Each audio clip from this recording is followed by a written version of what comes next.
I'm telling you to leave. You woman who can only give birth to girls. The one glaring at me with utter contempt was my husband, Jake. I instinctively rubbed my belly. I had borne 3 daughters through this belly, in pain, for Jake. But what Jake really wanted was a son. I still remember how after giving birth to our eldest and then our second daughter, he said, "Next time it will be a boy." When our third daughter was born, Jake even left the naming all up to me. Ah, is this finally heading to divorce? I felt like sighing. With a faint smile, my husband assured me not to worry about a successor. There's already someone else who can bear him a son. I'm Susan, a full-time homemaker. And I just turned 40. I live with my husband, Jake, and our 3 daughters. It's been 3 years since I gave birth to our third daughter. This month, I've decided to quit being a homemaker to go to work. It's because, on Jake's salary alone, we couldn't afford to provide lessons for our 2 older daughters. I decided to work for the sake of our 3 children. Fortunately, I found a job quickly, and now I'm managing to cover our household expenses while working. Lately, Jake's been griping more and more about how his folks are getting on in years, and that I should be the one to take care of them. Would be a big help if you could quit your job to look after my parents, Susan. That's out of the question right now. Why? We can live comfortably enough on just my salary if we don't splurge. Splurge? I've never done that. I'm working because your paycheck alone won't cover extracurriculars for the kids. They don't need any extracurriculars. It's perfectly fine if they don't learn anything extra. This is the kind of nagging I always get from Jake. That's why I've learned to just brush it off whenever he brings it up. Are you even listening, Susan? I hear you. I'll do what I can to help out. Honestly, I can't stand my in-laws. I genuinely don't want to help with their care. But Jake and I live near his parents' place. It was his idea to start our married life in an apartment close to them. At the time, I didn't know their true colors and thought it'd be convenient for me, too, saying naively that it would be helpful. But it didn't take long to see their true nature. About 6 months into our marriage, my mother-in-law asked me to help clear space for a big table she bought so we could all gather anytime. That's when I started helping out at their house. I found myself constantly bossed around by my in-laws, being told where to put things, to tidy up, to serve tea, like some kind of servant. Being newly married, I couldn't handle it well and just kept helping as they told me to. Because of that, each time I visited their house, they treated me worse and worse. Every visit, I was like a little maid, having to listen to the in-laws boast about the old days or complain about their struggles for what felt like hours. And then, they'd end up meddling in our private life, pressing us to quickly produce a male heir. Even my husband, who said he wanted kids, would say things like, "Of course, I'd prefer a boy. Actually, if it's not a boy, there's no point in having one." When I was pregnant, all that those 3 cared about was the baby's gender. When they found out our first child was a girl, they insulted me and said things like, "Well, there's a saying, first a girl, then a boy. She'll be handy to have around." When the second and third turned out to be girls too, the in-laws openly lost interest in them. They'd just keep saying, "Next time, make sure it's a boy." Why is this house such a mess?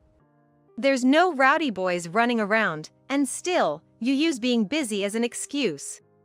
Can't you even clean properly? Maybe it's your laziness, that's why you can't have a boy.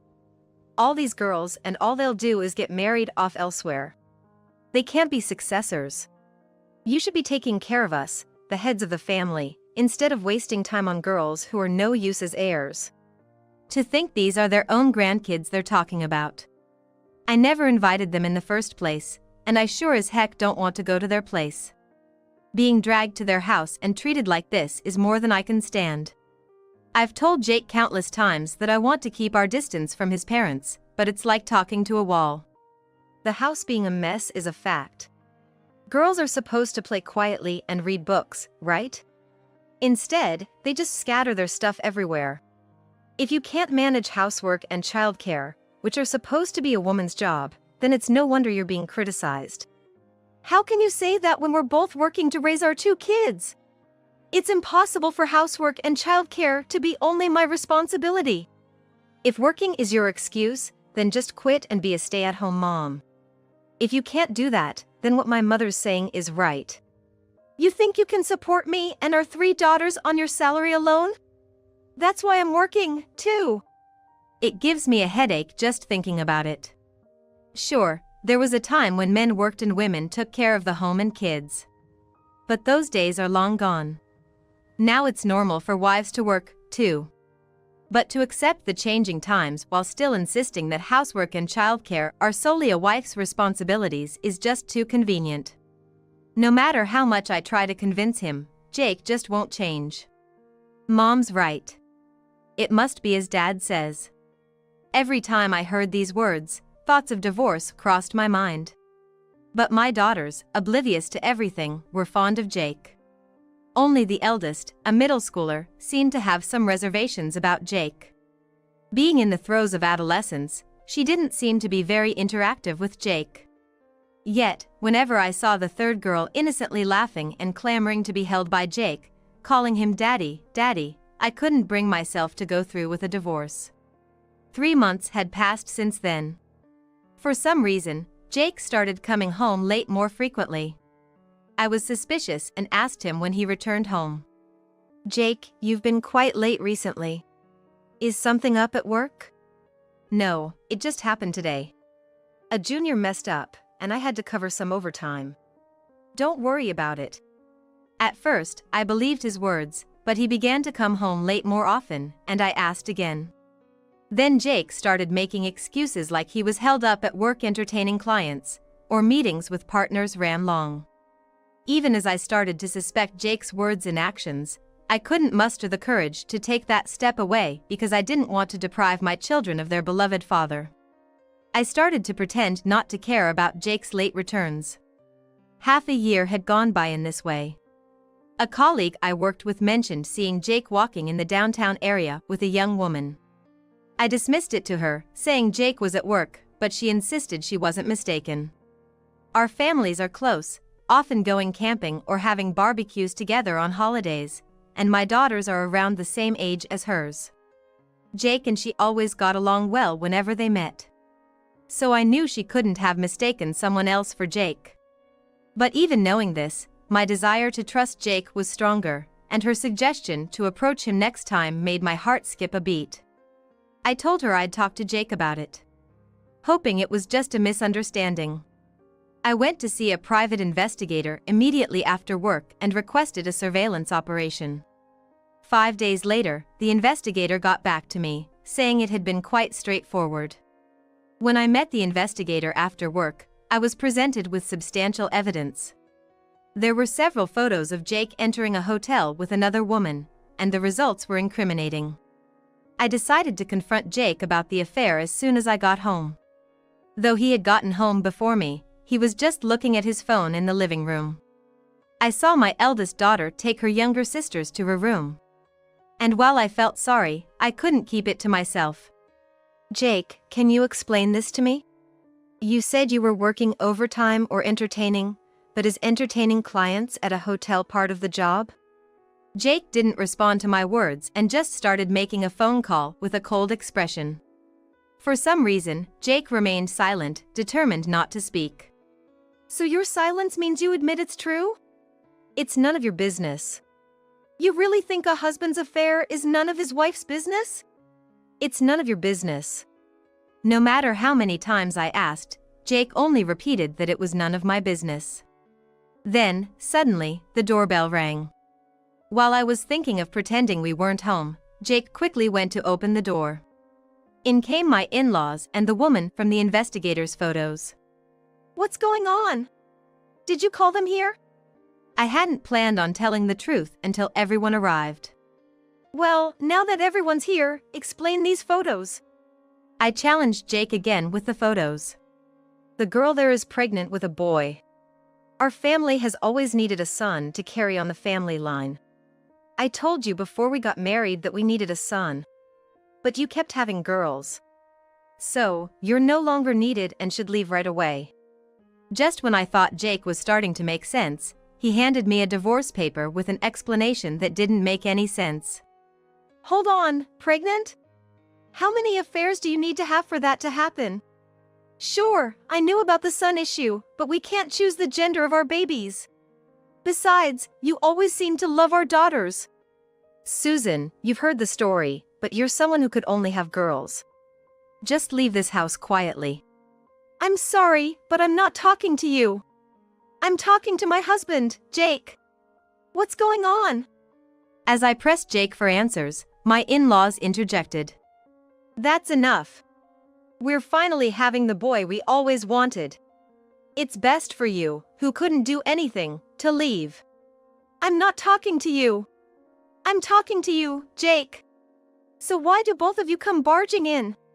Don't try to change the subject. At my words, my husband lets out a heavy sigh. Enough already. There's no need to discuss this. All Susan has to do is leave this house quietly. What are you saying? We have 3 daughters. And you know as well as I do that it's impossible for me to support all 3 with my current income, right, Jake? That's none of my business. You're the one who wanted to have 3 girls. Just get out already. Don't be ridiculous. What do you mean, wanted? You used to dote on all 3 of them too, didn't you, Jake? Why would you say something like this all of a sudden? I thought my husband would say something in response to my words, but it was his mistress who retorted. Oh, this is why dealing with an older woman is such a hassle. When you're told to leave, you should just leave gracefully.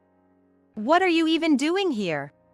It's because of you showing up that our family is in this mess. Mess? Don't you mean it's your fault for not being able to have a boy? The mistress sneers at me with a snort. I painfully realize that I've expected too much from my husband. We have 3 kids, and our youngest adores her dad, so I wanted to believe that divorce isn't the only right answer. I thought he would think of the children when faced with the evidence. Even if he didn't have a change of heart and we couldn't be a happy family, I believed he would at least act the part of a good father in front of the kids. But in reality, he shamelessly brings home not just his parents but even his mistress. I understand. I'll file for divorce. I was too naive. That's what I realize as I stand up to pack my things. I had thoughts about the mistress, smirking as she watched, but I didn't care anymore. I snatched the divorce papers from my husband and signed them. I write my name as the guardian for our daughters. I'm taking custody of all 3 girls. I'll be filing for alimony and child support later. I'm leaving now, but I'll come back for the things I can't take with me today. Do whatever you want. My in-laws, who usually make snide remarks, listened to our conversation with dissatisfied expressions. It seems they've left this discussion up to my husband. Knowing this, my husband confidently tells me off. Feeling the tense atmosphere, I hug my eldest daughter, who has been cautiously observing from the room. Maybe she understood just from that because she immediately started packing her things. The middle and youngest daughters, thinking they are going on an outing, cheerfully prepare their to-go bags. Even as we gather our bare essentials and head for the front door, no one comes out from the living room. The middle and youngest daughters look puzzled, but when they wave goodbye cheerfully, they leave the house in high spirits. I call my parents' house. I haven't been home much since I moved far away after getting married. Despite the sudden call, my mother tells me to come back as soon as I can. They offer to pick us up, so we decide to stay in a hotel for the night. There, without telling my daughters about their father's affair, I explain, Daddy and Mommy are just heading down different paths now. The younger 2, who love idols, recall a recently disbanded group who had said the same thing. Does that mean we can't be together anymore? It seems my eldest understands what I'm saying. I return to my parents' home with my daughters, and we are swamped with changing our family registry and various other legal and administrative processes. And before I know it, 2 months have passed, and I successfully received alimony and child support from my husband and his mistress. I had filed for compensation for the affair against both, and additionally for child support from my husband. Not wanting to see their faces ever again, I conducted everything through a lawyer. It cost money, but it was worth it to avoid the stress. The lawyer's visit to my in-laws to discuss alimony and child support was met with their silent bitterness, like they were swallowing a bitter pill. Nevertheless, my husband had an affair and even got another woman pregnant, which looks bad to outsiders. To prevent more complications, both my husband and my in-laws hastily gathered the funds for payment. It seems they even covered the mistress's portion of the alimony. Another 3 months go by. While we can't afford luxuries, my parents have supported us, and the 6 of us have been able to start living a peaceful life together. I was just beginning to get used to life without my husband, as were our daughters. On his day off, my husband suddenly called me. When I ignored him, the phone kept ringing over and over. I thought it would be trouble if it kept ringing until our daughters returned from their lessons, so I reluctantly decided to answer my husband's call. "Good, you finally picked up. What do you want all of a sudden?" "Well, you see, the woman I cheated with just gave birth." "What am I supposed to say to that?" I was about to hang up coldly when my husband suddenly raised his voice. "The legs! I mean the crotch!" According to my husband, the child that his mistress had given birth to was a girl. Moreover, it wasn't a case of a mix-up during the ultrasound. The doctors had been saying it was a girl from the start. The mistress had lied about the baby's sex because she wanted to marry my husband, who apparently would have considered divorce if it weren't a boy, but his parents put a stop to that. They were worried about not having any grandchildren if things continued as they were, so my husband called off the divorce. He was supposed to be thinking about having another child right away, but his life was in shambles, and he couldn't focus on that. Right after the birth, she couldn't work and had no income. She'd refused to do housework perfectly because of child-rearing, and she flatly denied doing any caregiving for my in-laws. Of course, if you're living with a baby who may or may not have a steady head yet, it's going to be like that. It's tough to take care of household chores perfectly when you're desperate with a baby, and you don't have the physical strength or spare energy to take care of elderly parents. Yet, living with this new wife, my husband now told me he was thinking of divorce again. So, what do you want me to do about it? I responded coldly, and my husband said, "Susan, please, can't we start over?" "Huh? As if I have any intention of getting back together with you now." I lashed out at him. "Don't talk like that. Despite having thorns like a rose, you're delicate and bloom beautifully, aren't you? I love that about you, Susan. Let's give it another try." My husband was trying to hold me back with his poetic words. Those words gave me chills. "Susan, are you listening? We've been together for a long time. Your feelings haven't changed just because we've been apart for a bit, have they?" Perhaps I would have been moved by my husband's words of love if this were back when we were married, but after discovering his affair and getting a divorce, all I could feel was coldness. I just gave a bitter smile. "You're smiling, so that means you forgive me, right?" My husband happily misunderstood. "Huh? You're totally clueless." That was a bitter smile. "I'm not laughing, and I haven't forgiven you." "Why do you have to say that? Susan, please consider getting back together. Haven't we always been doing well? You were happy with me, weren't you?" "We were not doing well, that's why we fought so many times. I wasn't happy, that's why I divorced you. It was you who said you didn't need me." "That's true, right? Then we can start over. It was me who suggested we break up, so I'm suggesting we start over. Let's do it." My husband started spouting nonsense about wanting to reconcile. He even brought up old times, and honestly, I was fed up. But then, a thought struck me, and I changed the subject. "Oh, about Kate." "Why do you know her name? She didn't introduce herself that time, did she?" My husband sounded surprised when I mentioned the name of my remarriage partner. "Of course, I know. I heard it from the detective, and I even sent a certified mail for the alimony claim. And about her." "What about Kate?" "I was just wondering who she might be targeting next. She has a hobby of breaking up seemingly happy couples or married people, and since you and I are divorced, I was wondering who the next target is. My husband said nothing. Perhaps he was speechless, mouth agape. I proceeded to explain to my unresponsive husband what I knew about this woman named Kate. Kate had always been adorable since she was a child, always surrounded by various people. Her father, the company president, doted on her, and she was spoiled, always getting what she wanted.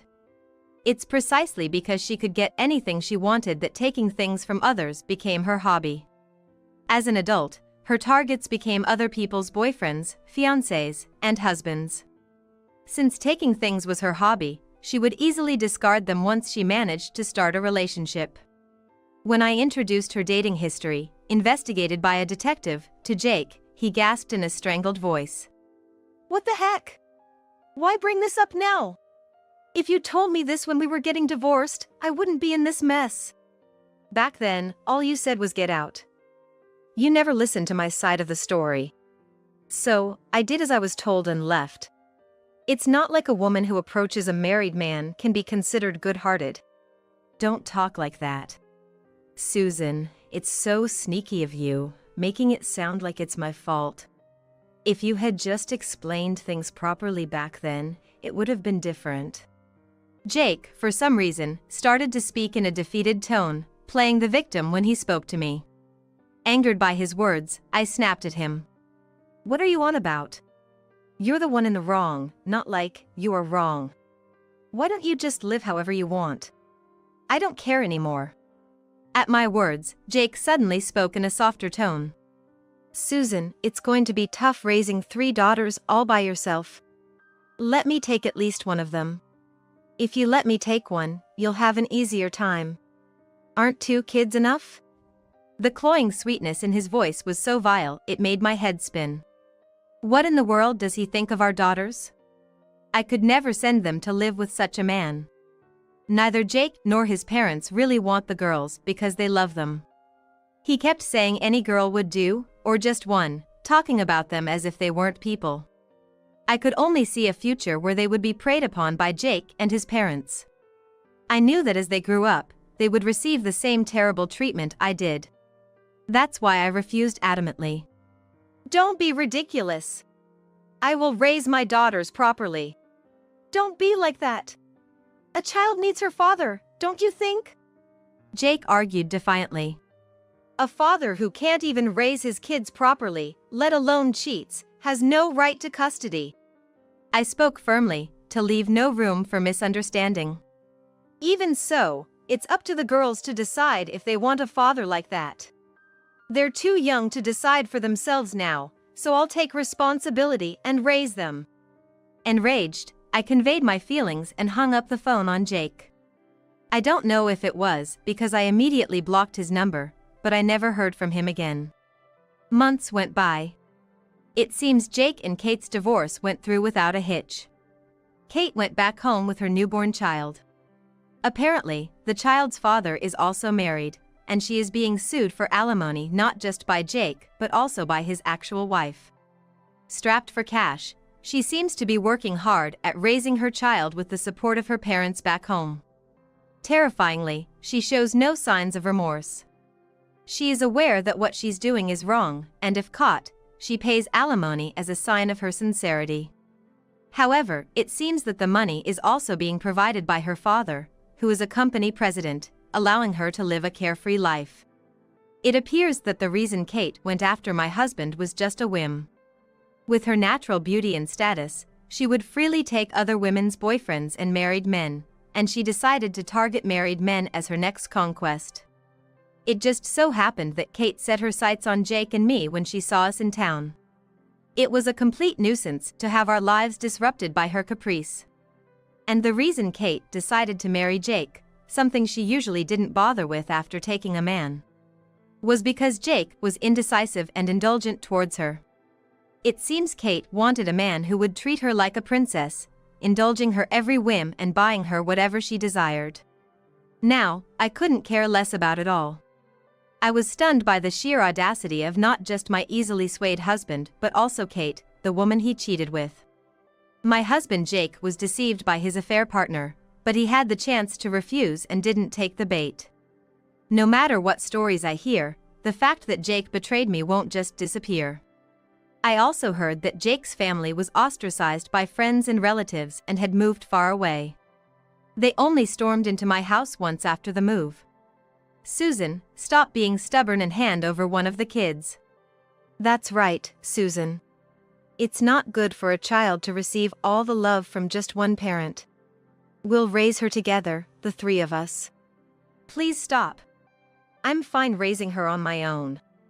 Thinking that my youngest daughter, who was still too young to understand, would be okay, the three of them came with a menacing look to take her away, and I resisted desperately. You can't handle it, Susan. You can't raise her while working. Hand her over, Susan. Poor thing. Don't worry. We'll raise her properly. No matter what I said, they wouldn't listen. Stop! Don't take her! This is kidnapping! My youngest daughter cried loudly, and I screamed just as loudly.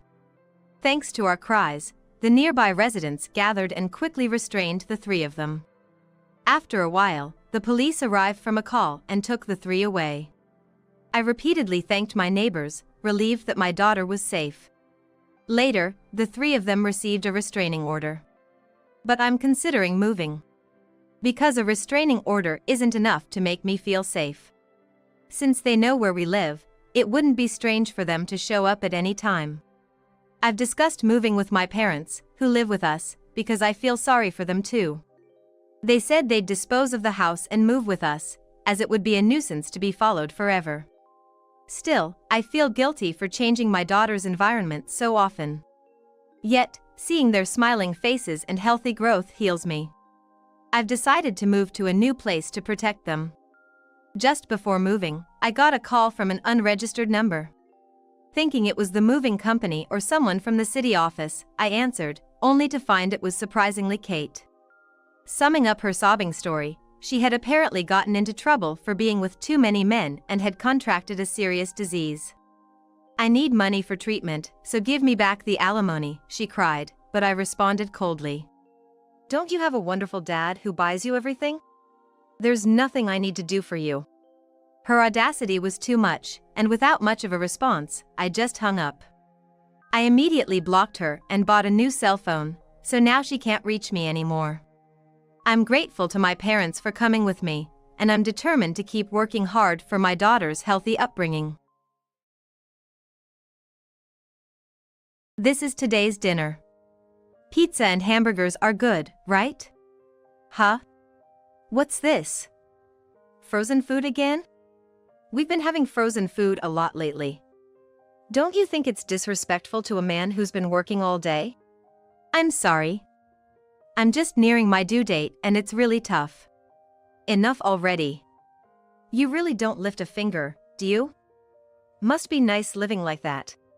True, lately, because of my late pregnancy, we've had a lot of frozen meals, but why do I alone have to struggle and push through when my husband doesn't help at all, not just with meals but with chores too? He's still mad. I thought to myself, trying to smoothly change the topic. Hey, I forgot to get the mail from the mailbox. Can you grab it for me?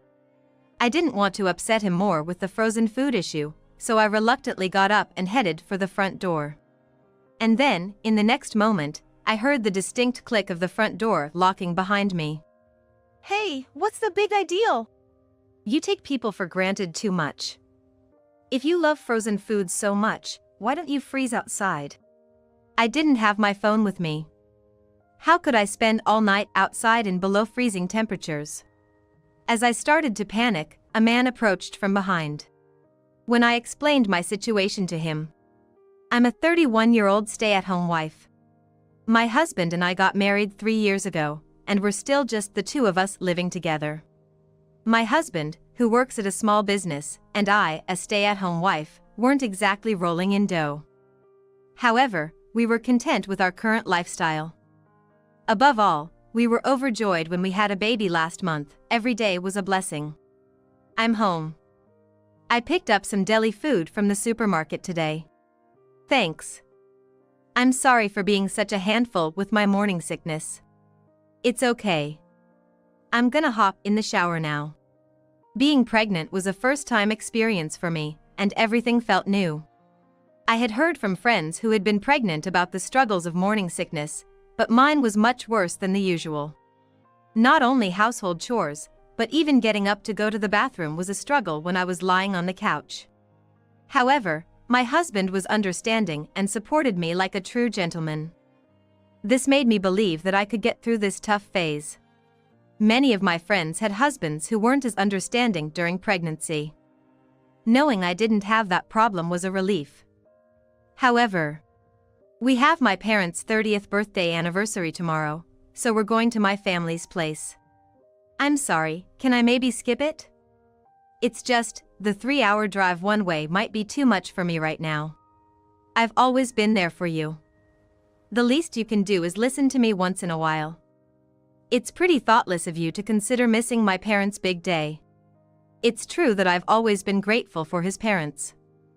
I would love to attend if I could. When we announced our pregnancy, they came to celebrate, and even helped with some wedding costs. They've always been kind to us. But, even considering how much I appreciate them, my morning sickness was just too intense to think about attending their 60th celebration. I believe my husband understands that I'm suffering from morning sickness, but he can't truly feel what it's like. So, it seems like he really wants me to attend no matter what. We can visit them another day. Would that be okay? I think your mother-in-law would understand. We're always indebted to my folks. It's plain rude not to go. Plus, I already told them you're fine and gonna come, so don't look too sick in front of them. I get where he's coming from, but he could be a little more considerate about my situation. Stress is the worst enemy during pregnancy. And his parents' place is a 3-hour drive away from here. We'd leave early in the morning and probably return late at night. But if he's already told them we're coming, it's hard for me to back out. And I didn't want to argue further and worsen his mood, so I reluctantly agreed. Thankfully, I had medication to lessen my morning sickness, and I decided to take it before we left the next day. As expected, I felt terrible in the morning, but thanks to the meds, I felt a bit better. I thought, maybe I can get through just this one day. So, we headed to his parents' place. Their house was out in the countryside, and as we got closer, the roads got worse. The bumpy ride made me feel even sicker, and just the thought of taking the same route back home weighed on my mind. But I tried to compose myself before we arrived. The roads were busy being the weekend, and it took about 3.5 hours. But when I finally arrived at his parents' place, I took a few deep breaths to compose myself before entering. It's been a while. Thank you so much for coming. I told James it would be okay if he came by himself, knowing you weren't feeling well. Are you really okay? I'm fine. Thank you for your concern. I figured. My mother-in-law, having given birth to James and his brother, understood morning sickness more than I did. She knew the struggles and was concerned about me right from the get-go. If my mother-in-law was saying all that, I felt like I probably didn't need to come in the first place. But since I was already there, complaining to my husband now wouldn't help.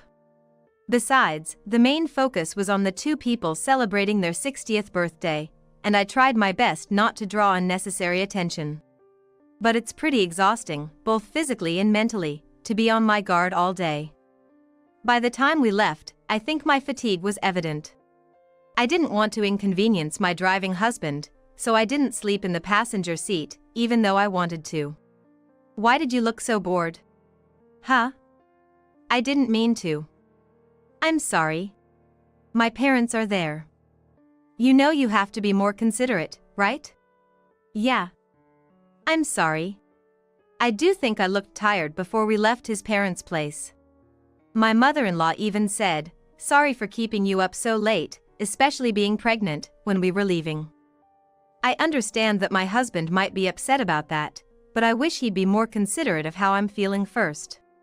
It's not like I complained, and even with the morning sickness, I tried my best all day to not let it show. Usually, if I can't handle the housework, I'd rest. Wouldn't a simple "were you okay?" in the car have been nice? It's like I didn't endure or sacrifice anything. Why can't he understand my feelings more? Such feelings welled up inside me, but I thought anything I'd say to my husband now would just add fuel to the fire. Whether it's morning sickness or whatever, he only seemed to focus on the fact that I looked tired in front of his parents, and seemed oblivious to anything else. Then came a sermon from him, and after it seemed he was satisfied, he went silent. The 2-hour ride home was filled with an indescribable tension. By the time we got home, it was past 10 p.m., and I was completely drained. Of course, having driven such a long distance, he must have been even more tired than I was. But I was at my limit and immediately laid down on the couch. Just when I felt relieved, a wave of sleepiness hit me. I thought, if I fall asleep now, that won't be good. I need to at least change my clothes and get to the bedroom. As I was grappling with these thoughts. Hey! There's no beer in the fridge. What? Didn't you put any in after drinking last night? At least manage that much. I'm gonna take a bath, so go buy some now. What? Now? It's already past 10 p.m., and I've been exhausted all day from morning sickness. Asking me to go out and buy it now. That's just devilish, isn't it? In other words, given how he's been pushing me, I've been feeling that he might not care about me as much as he did when we first got married, but I never imagined it would be to this extent. He was grumpy in the car too. I figured he'd get really mad if I refused, but I'm seriously at my limit. There's no way I'm walking to the convenience store to buy beer at this hour. Come on, that's just not possible. I'm exhausted, and I had a rough day with the morning sickness. I've told you this so many times. To me, that's just a bunch of irrelevant talk. I'm gonna take a bath now, so make sure you get it before I get out. If not, I'm seriously gonna be pissed. With that, my husband, looking at me with cold, accusing eyes, went straight to the bathroom without listening to anything I had to say.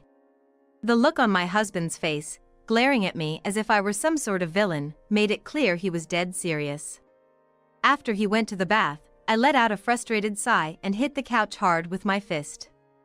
If I don't go now, I really don't know what'll happen next. This will be my last chore for the night. I'll finish shopping before he gets out of the bath and head straight to bed. With that in mind, I hurried to the convenience store, bought 3 beers, and rushed home. Luckily, my husband, who tends to take long baths, hadn't come out yet. After putting the beers in the fridge, I headed straight for the bedroom. As soon as I changed and lay down, I fell asleep as if I had passed out. I guess I was that tired, and I'm impressed I pushed myself this far. I really want to give myself a pat on the back. My husband, after enjoying his nightly drinks, must have slept in because he didn't wake up until midday the next day. Morning sickness was still bad, but it was somewhat better than the day before. Thinking I should get things done while I can, I managed to finish most of the house chores by mid-morning. As my belly grew larger, every task felt heavier, and the supportive husband I knew at the beginning of my pregnancy was nowhere to be seen. He used to be there for me, but now he just complains. I don't know what changed his attitude, but I've been doing my best every day so he won't complain, and both mentally and physically, I've been exhausted. Fast forward, and I'm now in my final month of pregnancy. Raising the child will surely be a challenge once they're born, but at least this tough pregnancy journey is coming to an end. Thinking that I'll finally meet our beloved baby soon, a sense of excitement was slowly building in my heart, different from the tough days I've been through. Welcome home. You're late, aren't you? Got some work stuff. What's for dinner tonight? Was thinking of having the pizza and burgers I got from Costco the other day. Seriously? Frozen food again. You making fun of me? I'm pregnant, and doing housework is all I can handle right now. If my husband helped with the regular chores, I could adjust my energy and time for cooking. But right now, it's impossible for me to do everything. He gets super angry if I don't do the chores, even though I have to cut down on cooking time. I wish he'd help out a bit if he's gonna complain. My husband, who's about to become a father soon, doesn't act like one at all. Wondering if this is really gonna work out, I decided to speak my mind because I've been holding back a lot. Look. It's impossible for me to do everything by myself. It'd be nice if you helped. When you have time, you're always out drinking or playing golf. You're hardly ever home. I'm about to give birth, so expecting me to be perfect is just unreasonable. Are you trying to go against me? I'm just stating the facts. I figured he'd definitely get mad at me for saying all that. But I was at my breaking point. I spoke my mind without holding back my emotions. After I finished speaking, I calmed down, bracing myself for the lecture I was sure my husband would give me. But shockingly, he just started fiddling with his phone without saying a word. Weird. Why isn't he yelling at me today? Earlier, I couldn't hold back and said something pretty harsh. Normally, my husband would have snapped back at me tenfold. Maybe the mention of being almost due made him realize his responsibility as a soon-to-be father for the first time. Well, anyway, I'm just glad nothing happened, and that night, we had frozen food for dinner. Because he came home late, we didn't finish dinner until around midnight. After taking a bath, it was past 1 a.m. when I was ready for bed. Hey, before you go to bed, can you check the mailbox? Now? At this hour? What's the big deal? It's just a small thing. Was he still upset about me serving frozen food for dinner, I wonder? Well, he hasn't been nagging me as he usually does, so I don't want to push it. And checking the mailbox will only take a minute. Doing as he asked, I went to the gate to check the mailbox. I did just as husband told me, heading to the front gate to check the contents of the mailbox. But there was nothing inside. I wonder what he wanted me to see. It was deep winter, and temperatures were well below freezing at night. Dressed in thin pajamas, I nearly froze as I hurried back towards the house. But, just as I reached for the doorknob, suddenly, there was a click from the inside, and the door was locked. What on earth? What's going on? Come on, let me in. It's below freezing, probably about as cold as inside a freezer, right? You seem to really love those frozen meals, so why not stay out here and freeze with them? What? No, wait! Hey! It seemed like husband had either gone to bed or was ignoring me. It was 2 a.m, and it would be impossible to stay out in this freezing cold until dawn. Besides, I was only planning to check the mailbox and head right back, so I'm really underdressed. I felt like I might freeze to death. My face and hands were burning from the cold, and my body was shivering uncontrollably. I didn't know what to do. My thoughts were becoming foggy. I repeatedly pressed the doorbell, hoping husband would come to my aid, but there was no response from him. Was this his way of getting back at me for using frozen food? I hoped he'd let me in after a few minutes, so I kept calling out to him from outside. But time just went by, and there was no sign of husband. I was getting so cold that I was running out of energy. How much longer would I have to wait? Just as I was thinking this, I heard footsteps approaching from behind. What happened to you? What? I was taken aback by this unfamiliar man, but he appeared to be a bartender who worked at a nearby bar.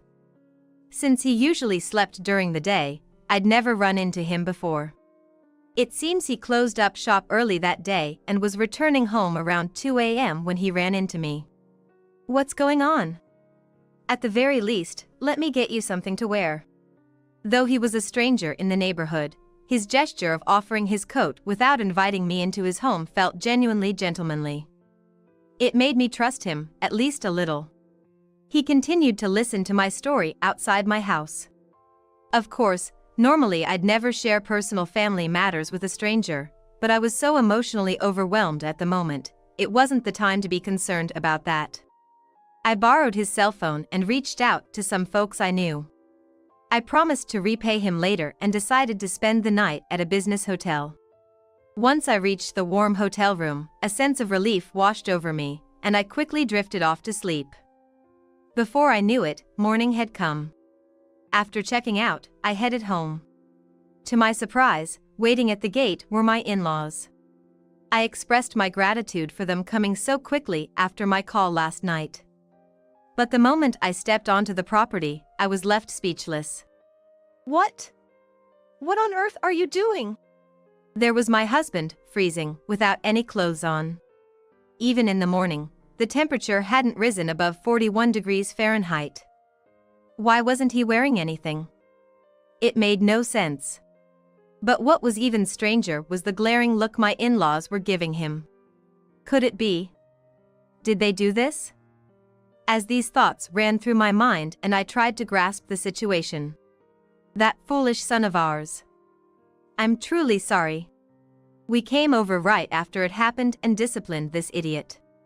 Discipline. I knew it. The whole situation was orchestrated by my in-laws. When the bartender helped me out, I immediately borrowed his phone to call my mother-in-law. I was so lucky that mother-in-law picked up quickly and that I remembered mother-in-law number. I honestly told mother-in-law everything that had happened with my husband and the recent incident. And there was another thing. I shared a shocking suspicion with mother-in-law that I had heard from the bartender. Thank you for all you've done. It's the least we could do. And, as you mentioned, the rumors of his affair turned out to be true. We had a spare key to your house, so we came in early this morning and confronted our foolish son. Checked his phone, and there was clear evidence of his affair. I knew it. I felt a pang of pity for my husband, abandoned outside in the cold without any clothes, but the moment I confirmed his infidelity, any sympathy I had for him vanished. I had never considered the possibility of his cheating before. The suspicion arose just yesterday. The bartender told me he had seen my husband downtown with a younger woman. Because of his line of work in an area with lots of nightclubs and bars, he had seen my husband with a young lady a few weeks ago. Before we were married, we used to have barbecues in our backyard quite often, so I believe he recognized us. When I first heard about it, I didn't have any solid proof and I wanted to trust my husband, but if he had found someone new and stopped caring about me and stopped supporting me, especially while I'm pregnant, everything made sense. I had shared all of this with my in-laws over the phone, but to find out it was true, it's just disappointing. If you're freezing, why don't you ask your beloved girlfriend to warm you up with her body warmth? No, James looked as pale as a ghost, his lips turning a shade of purple. Considering the in-laws have been here for over 3 hours, he must have been left out in the cold for at least that long. Makes me wonder just how much he suffered. Well, he tried to do the same to me, so he's in no position to complain. He probably can't hold a proper conversation because the cold has numbed his mind. But honestly, I couldn't care less. I think you know this, but I won't accept this. I'm gonna file for divorce. What? He already looked pretty miserable from the cold, but at the mention of divorce, his face went even paler.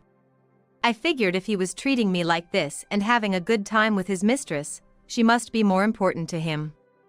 Then again, maybe he's just scared of the potential alimony and child support. Either way, I doubt he ever loved me, and I don't have a shred of love left for him either. I'm gonna sue your lover for emotional damage too, so you better be ready. Hold on, let's talk. There's nothing to talk about. I'll decide on the alimony and child support. You don't have a choice in this. Know your place. Father-in-law chimed in with a firm tone, leaving husband speechless. Of course, he probably wants to get inside the house quickly to escape the freezing cold, but I think he's even more devastated about what's to come. But, he's only ever acted selfishly, so this is all a result of his own actions. He's probably gonna regret this for the rest of his life, and I hope he does. With those thoughts in mind, I decided to move back to my parents' place and leave husband for my in-laws to handle. I could tell just by looking at him that he was so frail he might need to go to the hospital. But he tried to do the same thing to me, so I have absolutely no reason to be concerned. After returning to my parents' home, I confessed everything to them. They told me it was okay to stay and raise my child there, for which I couldn't be more grateful. I decided I wanted to focus on giving birth first, so I asked my in-laws to wait until after the birth before confronting my husband.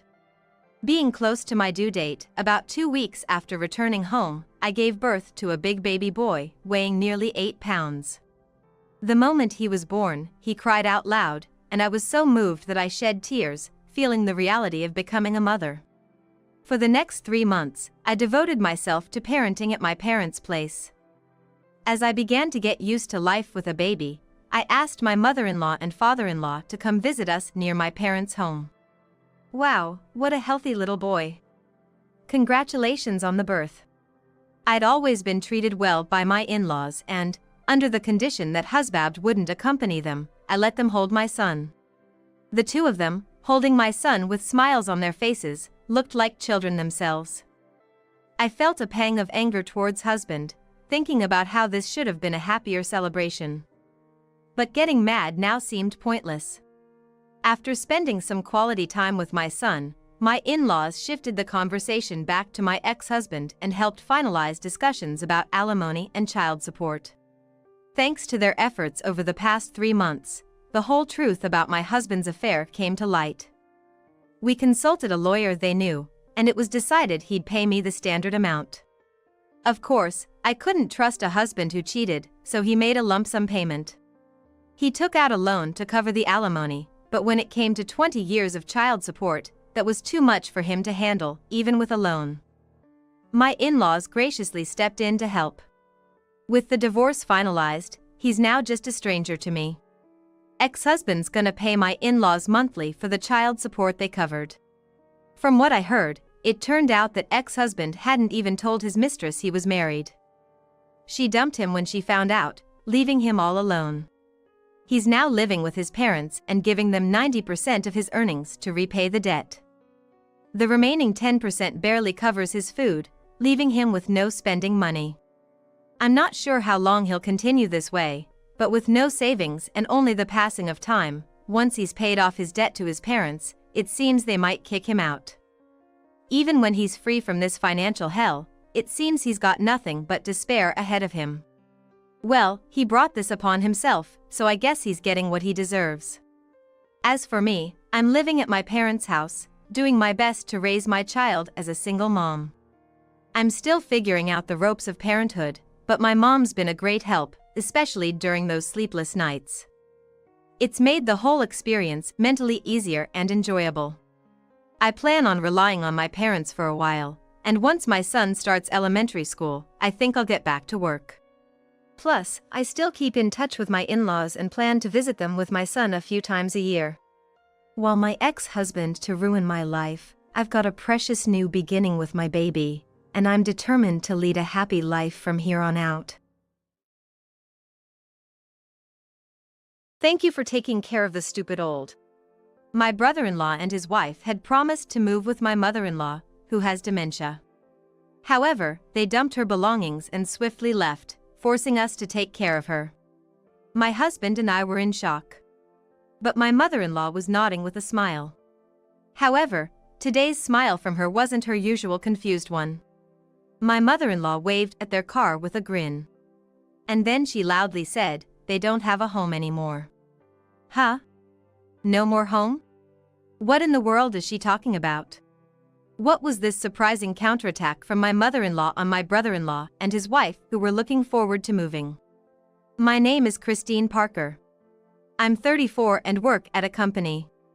My husband, David, and I shared the same hobbies, and we both tragically lost our parents early in life. David lost his father during his college years, while I lost both my parents in a car accident when I was young. We both had longings for a warm family, so we got married pretty quickly. At the time of our wedding, my mother-in-law told me, "From now on, think of me as your real mother. You can always rely on me." It was comforting for someone like me, who had lost her parents at a young age, to hear such words. After our marriage, we frequently visited her. Those were happy days, but I had one concern. It was David's elder brother, Michael. Michael, 2 years older than David, was 36 at the time we got married and was still single, living at home. I had no problem with him living at home, but Michael was the complete opposite of David in terms of personality. While David is reserved and humble, Michael judges people by their appearance and status. If he deems someone beneath him, he's outright rude, a typical jerk. Moreover, Michael looks down on David and me, working at an average company, and ridicules us every time he sees us. What? You're here again? Must be nice to have so much free time. Working in a trading company, can't afford to be so leisurely. Even though we were visiting to see my mother-in-law, Michael would often say such things. I'm really sorry about the rude things Michael says. I know I spoiled him, but lately, he doesn't listen to me at all. My mother-in-law always apologized in his absence. I know I might be a pain sometimes, but I genuinely enjoy talking to you, Christine. Do you think you'll visit again? She had said that to me. We didn't want to leave her alone with Michael, and more than anything, I genuinely enjoyed our chats with her. So, David and I continued to visit her often. Then, about a year later, we suddenly heard that Michael was getting married. We knew Michael had found a girlfriend and had moved out, but was he getting married? It was quite the surprise for us. But after meeting his bride-to-be, it all made sense. Emily, the person my friend married, sure was a character with strong quirks. She identifies her occupation as a live streamer. Girls as cute as me will always be in demand, no matter the age. Emily boldly stated this upon our first meeting, even though she's turning 35 this year. I'm not one to comment on someone's profession, but I was taken aback that she could confidently refer to herself as a cute girl at 35. While the rest of us were taken aback by Emily's boastful introduction, Michael was sitting next to her, nodding proudly. We actually talked about wanting to become YouTubers as a couple, you know. But my company has a strict no side job policy. They're so behind the times, aren't they? I genuinely felt relieved that my brother-in-law's company had that policy, but I wondered if it was okay for Michael to be nearing 40 and still talking like that. As we listened with a mix of astonishment, Emily suddenly turned the conversation to me. By the way, Christine, what do you do for work? I wished she'd just leave me alone. Though I felt that way, I couldn't ignore her, so I briefly introduced myself. But as soon as Emily heard my story, she quickly responded, "Really? Doesn't that sound kinda bland? Are you actually enjoying your life doing that? Seriously.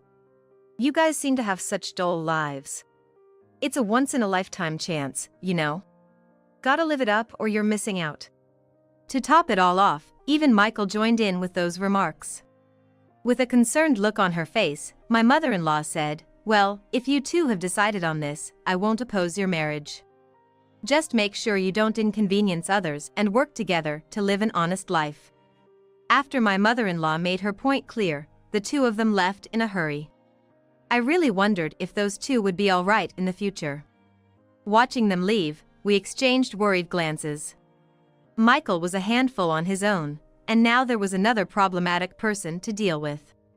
Still, for my mother-in-law and David, Michael is a cherished family member just the same. We immediately began discussing how we should interact with the two of them moving forward. Despite our concerns, everything was peaceful for about a year. Are you sure you're okay on your own? Wanna come live with us? We had offered my mother-in-law to stay with us. However, she reassured us, "I'm fine on my own. Don't worry about me. I have plenty of friends around here. Just focus on living a happy life together." Indeed, my mother-in-law is sociable and has many friends in the neighborhood. But she's already 63 years old. While folks in their 60s these days are still quite spry, we can't help but worry about the what-ifs. With these thoughts in mind, we visited her that day. Then, to our surprise, Michael and Emily had come over. In the year since they got married, they hadn't visited the house at all, yet now they were lounging around as if they owned the place. "Oh? David, you guys are here too? What's the occasion?" "We come over every week." When David said that, Michael gave David a look as if he wanted to say something, but then turned to my mother-in-law and said, "All right then, take care." With that, they promptly left. What were they here for? Then, David asked my mother-in-law, but she replied, "It's nothing really." She didn't seem inclined to talk about it at all. Michael's last words had piqued my curiosity, so I chimed in, you say it's nothing, but there must be the reason. What was that? However, the mother-in-law just gave vague answers. Please, if there's anything going on, let us know anytime. In the end, we told her that and headed home for the day. That evening, David received a call from Michael. David, it seems like you guys visit Mom quite often. Could you stop? He blurted out such a thing unexpectedly. When pressed for an explanation, he said, you guys must be busy with work, right? Emily is working from home and will take care of Mom. So, just stop coming over. Then he abruptly hung up the phone. They've been married for a year, and after not seeing her for so long, this sudden demand seemed suspicious. What on earth is Michael thinking? Driven by our concerns, we visited her the following weekend. And, sure enough, Michael and Emily were there too. The moment Michael saw us, he looked irritated and said, what do you want? I told you, we're gonna take care of Mom. There's no need for you to come. We tried to defend ourselves, but my mother-in-law's subsequent words left us speechless.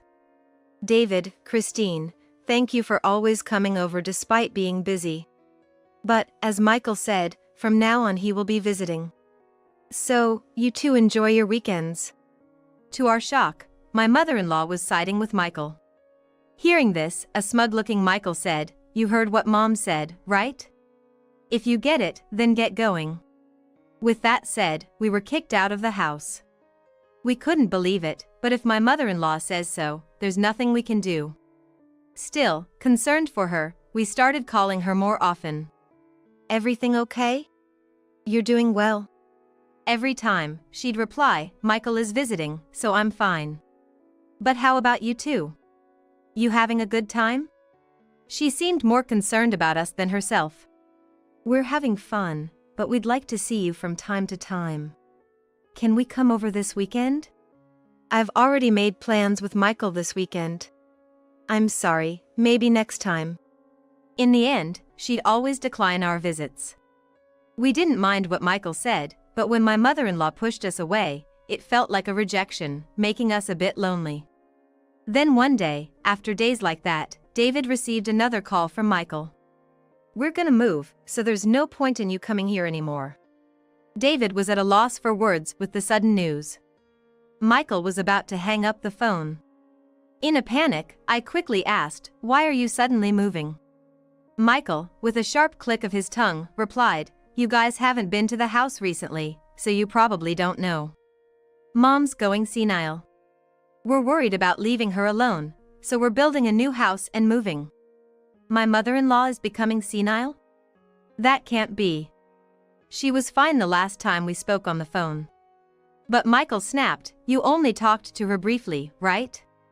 How could you tell from that? She's got dementia. That's what's going on. And with that, he hung up. We hurriedly called my mother-in-law and asked, are you feeling all right? Everything okay? But she simply replied, I'm fine, I'm fine. You don't need to worry about a thing. And then she hung up. What on earth is happening? That weekend, we hurriedly headed to her place. Naturally, Michael and Emily were there. You're back again? I told you not to come anymore. Michael approached us with a sharp click of his tongue. How can we just sit still after hearing such news? We're worried. I replied, but Michael snapped, shut up. However, my mother-in-law just listened to our argument with a smile and a nod. I couldn't help but look at her and whispered her name. Michael, having heard that, said, I told you. She doesn't make sense anymore. We can't leave her alone, so we're taking her in. That's our kindness. You get it? He said it with a smirk. If that's the case, we can. But before I could finish, Michael interrupted, both of you work, right? What are you gonna do with this senile old woman during the day? Don't talk about her that way. I blurted out. But, in fact, no one is home during the day in our house. I couldn't argue that point and just remained silent. I just stayed silent. It's frustrating, but maybe we have to do as Michael says for now. Feeling utterly helpless, we said, "We'll come visit on our days off." Upon saying that, Emily then replied, "If you come over that often, it'll be such a bother for me. I really don't like it." With her usual lisping way of speaking. The thought of leaving my mother-in-law with someone like her. I exchanged a worried glance with David, but he just looked down and shook his head. Whether my mother-in-law understood or not, she just kept smiling and said, "It's okay."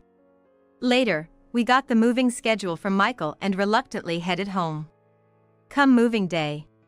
When we arrived at the in-laws, we were told that the packing was just finished. Emily remarked, "If you were gonna come, you should have come earlier and helped." Bad timing on your part, but when we peeked inside, there were still many items left. "There's still a lot of stuff here," I pointed out, and Michael replied, "We don't want to take this old junk with us. We're gonna toss it." "A few pieces of clothing are more than enough for an old lady." Both Emily and Michael were saying such things together. "Hey! Stop it!" When I yelled in frustration, Michael shot back, "Then you guys take care of her," and they both jumped in their car. As they drove off, they threw a bag containing a few of my mother-in-law's clothes out the window, shouting, "Good luck with the old lady. Bye." They left us with those parting words, then coolly drove off to their new place. David and I stood there, dumbfounded. Yet my mother-in-law just kept smiling and nodding. But today, my mother-in-law wasn't wearing her usual absent-minded smile. Instead, she had that sharp and slightly mischievous grin I knew so well from back in the day. As I looked at her, puzzled, my mother-in-law waved cheerfully at their car. Then she said just one thing. "They don't have a home anymore." What? No home? What on earth was she talking about? Looking at David, I saw he was just as bewildered, staring at my mother-in-law. But ignoring our dumbfounded faces, my mother-in-law briskly picked up her bags and said, "David, Christine, how long are you gonna just stand there? Come on, let's go inside and have some snacks." "What do you mean?" She just looked back at us with a smile full of glee and beckoned us to the entrance. Once inside, she explained everything to us. What we learned was utterly astonishing. The reason why they recently came to visit her house. And her scheme upon discovering it. Each piece of information was beyond our wildest imaginations. A few months back, they suddenly showed up at her place. There was an instance when my mother-in-law stepped out for a bit, and she overheard the two of them having an argument. "Are you sure this is really okay? Hey, keep your voice down." Feeling a sense of foreboding, my mother-in-law discreetly listened in as Michael said, "That old hag must have stashed some cash somewhere. If we play our cards right and end up living with her, we can take over her assets." "But I really don't want to live with your mom. For the money, we have to bear with it. If only she'd go senile, we could hand her off to David. That would be perfect. We get the cash, and let David take care of her. I wonder how we can make her senile. Is there a way to hasten it?"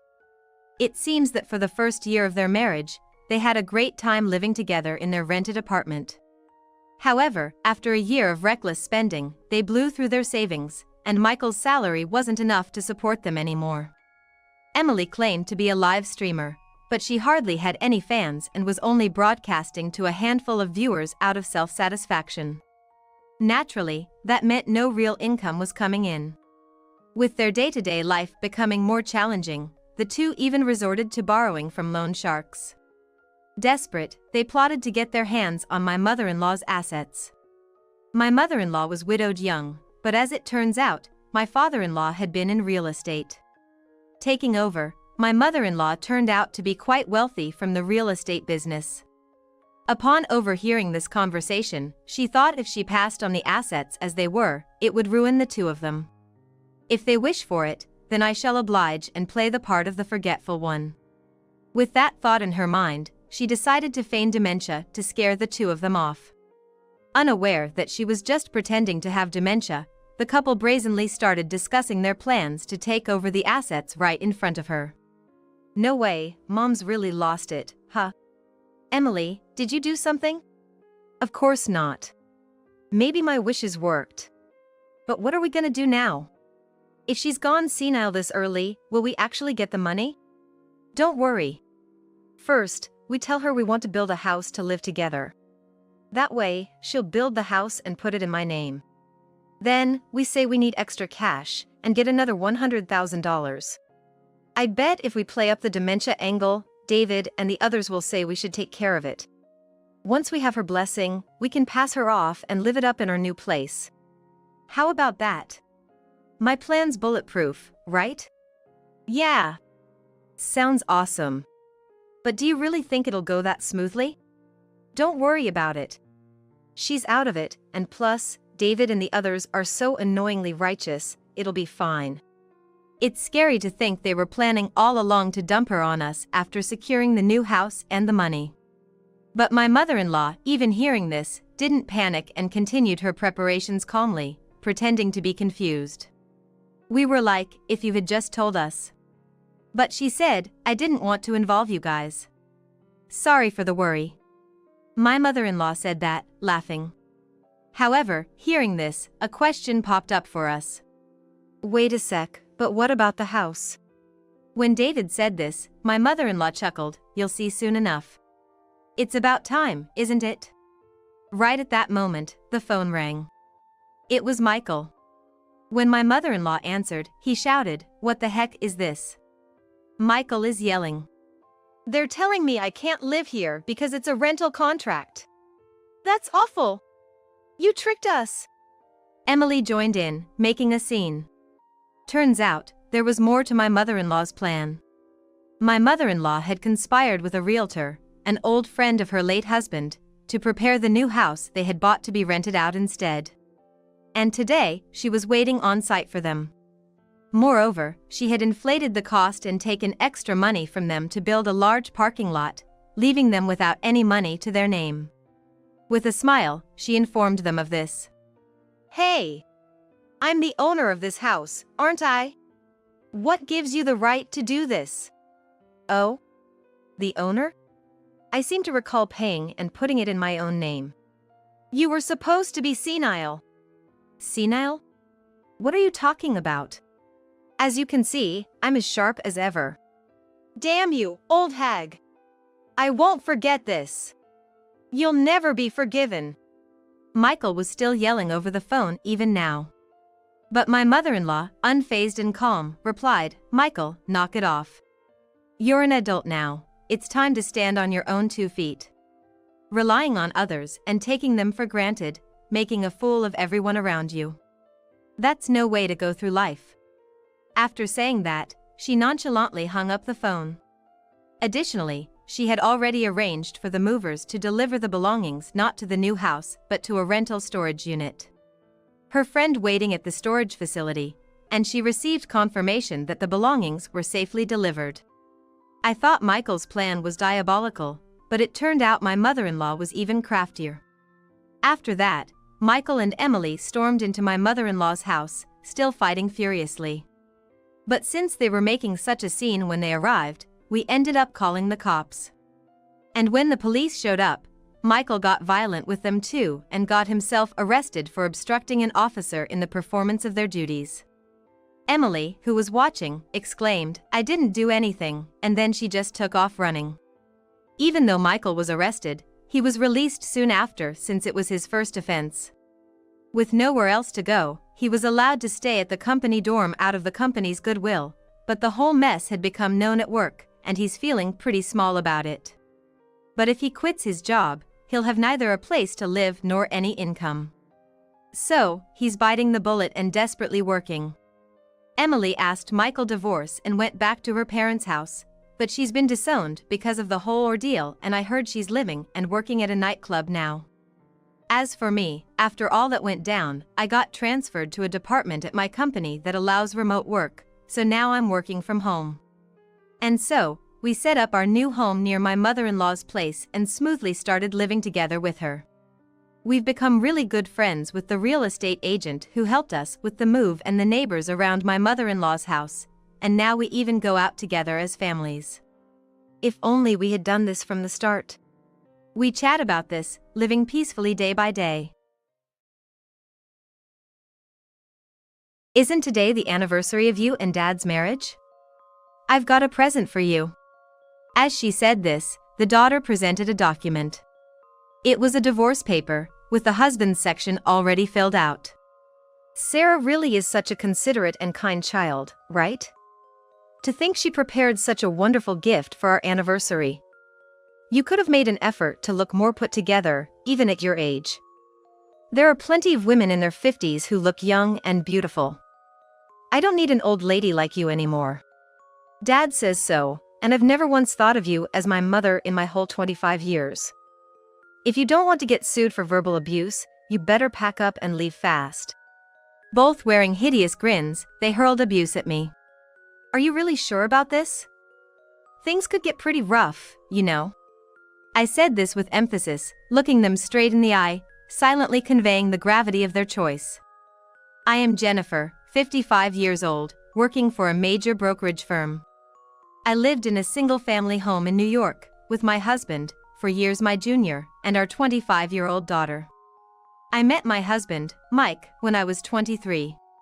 After graduating from high school, Mike, who was a part-timer, worked at a convenience store near where I worked. I shopped there every day, so we naturally became acquainted. One day, I made a mistake at work and felt terribly down. Holding back tears, I somehow managed to get through my tasks and was about to leave the company to head home when I bumped into Mike by chance. Seeing my face, he seemed surprised at first but quickly approached me with a friendly smile. "Hey, are you heading home? I just got off my shift too. How about grabbing a bite to eat? I know someone who works at a diner nearby." Taken aback by his sudden invitation, I froze. Then Mike, looking somewhat lonely, said, "Oh, did I bother you?" "I'm sorry. No, it's not that." I was just surprised, not bothered at all. Relieved by my response, Mike smiled and took my hand, leading me toward the diner. I went along with him for a meal, somewhat passively, but that day marked the beginning of a close relationship, and after several dates, he asked me out. When my parents passed away unexpectedly, Mike supported me devotedly. Our relationship continued smoothly, and at 25, I married Mike. He had mentioned being estranged from his parents, so we had a quiet wedding at a chapel abroad. Though he was non-regular staff, Mike worked diligently and took over the household chores to help me, who was busy with work. When I was 30, I got pregnant with our daughter, Sarah, and Mike became a full-time homemaker, which allowed me to return to work soon after giving birth. We supported and cooperated with each other, living happily. I never doubted that these peaceful days would continue forever. When Sarah started kindergarten, I decided to entrust Mike with some financial responsibilities, giving him a family credit card for necessary expenses. I kept a close eye on the card statements, and Mike never made frivolous purchases, managing our home life well. I fondly recall seeing entries for indoor play areas for kids and children's clothing brands when Sarah was a baby. However, as she began elementary school, the situation started to look ominous. Around that time, my workload increased, and I began neglecting to check the card statements. This turned out to be a mistake. One day, casually checking the bank account, I couldn't believe the amounts being withdrawn. The recorded figures were more than triple what I had anticipated, and looking back over 6 months, the expenses had gradually increased since Sarah's school entry. Luxury clothing and watches, star-rated restaurant lunches, and high-end hotel stays had all accumulated, resulting in a hefty sum. I believe being a full-time homemaker is a respectable job, and I understand that Mike might want to indulge occasionally. I hated the idea of arguing over money. Yet, when the amounts became this significant, I could no longer stay silent. That night, I brought up the topic of the household expenses with Mike.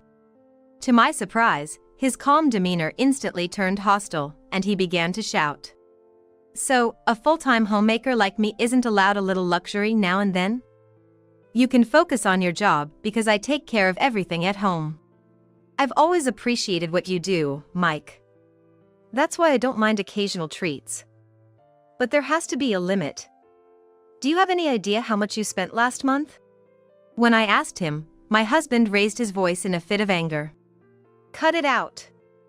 Always dumping the house chores on me, and then you have the nerve to nag about everything. This was the first time my husband had ever talked back to me like this. I got caught up in the heat of the moment and confronted him. Think about it. The amount of money spent doesn't make sense. There's no need to buy high-end clothes every month. And the cost for lunch is too much for one person. Who are you treating? I have my own social obligations, okay? Who I have lunch with and where is none of your business, right? You're one to talk, going out drinking under the pretense of socializing. The reason I come home late from drinking is because of work-related socializing. It's not something I do because I want to. If I could, I would rather come home early to spend time with my family. Hearing my husband speak like that deeply saddened me. Social drinking after work is stressful and exhausting. I'd rather spend time with my family and, if I'm going to drink, I'd prefer to do it with you, Mike. I conveyed my feelings, but my husband just glared at me with a sullen look. After that, I didn't want to argue with him anymore, so I stopped nagging him about money. Still, I made sure to check the credit card statements regularly. His spending was getting worse. Not just fancy restaurant lunches, but it looked like he was also buying expensive jewelry for someone. I wanted to confront him immediately, but recalling our last exchange, I couldn't bring myself to do it. Then one day when I got home, our third grader, Sarah, came running up to me. "Mom, my indoor shoes are too small, I need new ones. I've been asking Dad since last month, but he says you won't let me." She held out her worn shoes to me, the heels crushed down. I had asked my husband to replace school supplies and outgrown clothes before. However, it seems he neglected to do so and blamed it on me. I asked him again to please take care of our daughter's needs. From that day on, I noticed a change in the way Sarah looked at me. Apparently, my husband had made it seem as though nothing could be bought without my permission, casting me in the light of a controlling wife. By the time I realized it, it was too late. As Sarah grew up, she began to crave designer wallets and the latest smartphones. She would beg her father, and when he hesitated, she would come to me. When I advised her to adopt a more reasonable attitude towards money, she called me a stingy old hag and began to show open hostility. My husband sided with Sarah, mocking me in their alliance. Whenever I spoke to him about the credit card bills, Sarah would come in and say, "Stop being mean to Dad. If you made more money, we wouldn't have this problem. Why did Dad ever marry a stingy old hag like you? You should be more grateful for what Dad does for us. Without him, you'd probably be alone, living a sad, lonely life." By the time Sarah reached high school, she had become as willful and reckless with money as her father. Feeling like I also had to do something, I kept earnestly talking to my daughter, but no matter how hard I tried, it was undone by my husband who, being a stay-at-home dad, spent more time with her than I did. Yet, we somehow managed to get by because he did his part with the household chores properly. However, once my daughter started working part-time after graduating high school, my husband blatantly began to slack off on the housework. He seemed to be out often, and the house was empty when I returned from work. No cleaning or laundry had been done, and there was no meal prepared. Confronting my husband would surely just lead to a fight. My daughter was on his side, and there was no longer a place for me in this house. Then, one day, something definitive happened. It was our 30th wedding anniversary. When I came home from work, there stood my husband and daughter, grinning at me in the entryway. "What's going on?" As I spoke up, Sarah looked at me with a spiteful smile and said, "Isn't it your wedding anniversary today? I have a present for you." While saying that, she handed me a document. It was a divorce paper with Mike's section already filled out. Sarah's such a considerate and kind girl. To prepare such a wonderful gift for our anniversary. If only you'd made an effort to dress up a bit, even at your age. There are plenty of women in their 50s who still look young and beautiful. "We don't need an old lady like you anymore," said Mike. "And since Dad says so, you know, I've never once thought of you as my mom in my 25 years. If you don't want to be sued for emotional abuse, you'd better get out fast, Sarah added. The two of them were throwing ugly sneers my way, spewing insults. Are you really sure about this? You're gonna regret it, I said, staring them down. Still, they kept grinning at me condescendingly. With a sigh, I took the divorce papers and said, "All right. Let's get divorced." Mike's face relaxed with genuine happiness. "Well then, since you're the breadwinner, we'll be taking the house. Sarah wants to live here with me, right? That's fine, isn't it?" "Sure, I don't mind. Take the furniture and appliances too, do whatever you want with them," I replied calmly. Then Mike started talking about dividing assets. "And about the division of property, you should give me half of your savings too. After all, you were able to focus on your work because of me," he said with pride. I responded in a tone of disbelief. "Oh, you think I don't know anything? You've been smitten with another woman using my card. Let's see, about $200,000 over 15 years. I could sue for the misused funds and alimony, you know. If you don't want this to get messy, you'd better back off quietly." Mike had been having an affair with a woman he met through a dating app since Sarah was in elementary school. It seems Sarah knew and approved of it, as the documents from the detective agency included photos of Mike, his mistress, and Sarah all enjoying a vacation together. Seeing the color drain from Mike's face was something else. And Sarah's eyes were darting all over. They never dreamed I knew about the affair. "Sarah, I'm disowning you as my child. Since you don't need a miserly old lady like me, it's fine, right?" Ignoring their stunned faces, I packed my bags, took the divorce papers, and left the house.